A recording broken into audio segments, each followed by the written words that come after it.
నడపడం లేదా drunk and డ్రైవ్లో బండ్లు నడిపే వాళ్ళని నియంత్రించాల్సిన బాధ్యత పోలీసుల మీద ఉన్నది.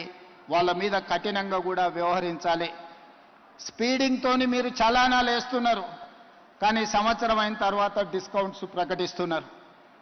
దానివల్ల ఎలాగూ తగ్గిస్తారు కదా, మళ్ళీ చూద్దాంలే అన్న వ్యవస్థ ఈరోజు ఒక సమస్యగా మారింది.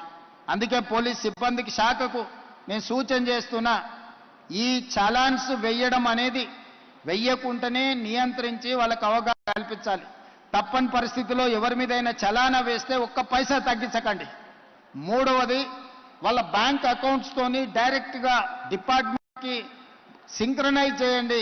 ఎప్పుడు చలానా పడితే ఆటోమేటిక్గా వాళ్ళ అకౌంట్లోకి వెళ్ళి డిడక్ట్ అయ్యి పోయే విధంగా ఈరోజు బండి రిజిస్ట్రేషన్కి వచ్చినప్పుడే ఆ బండి యజమాని యొక్క ఖాతాను మీరు తీసుకోండి. బ్యాంక్ అకౌంట్ను అటాచ్ చేయండి. ఏ బండి అయితే స్పీడింగ్ చేస్తుందో, ఏ బండి అయితే సిగ్నల్ జంప్ చేస్తుందో, ఏ బండికి అయితే చలానా పడుతుందో ఆటోమేటిక్గా ఆ యజమాని అకౌంట్లో నుంచి నగదులు బదిలీ అయ్యే విధంగా మీరు ఈరోజు టెక్నాలజీని వాడుకోండి. బ్యాంకులను కూడా సమన్వయం చేసుకోండి. లేకపోతే ఈ ప్రమాదాలను నియంత్రించడం కష్టమవుతుంది. ఇలాంటి ప్రమాదాలకు పాల్పడే వాళ్ళ పట్ల కఠినంగా వ్యవహరించాలి.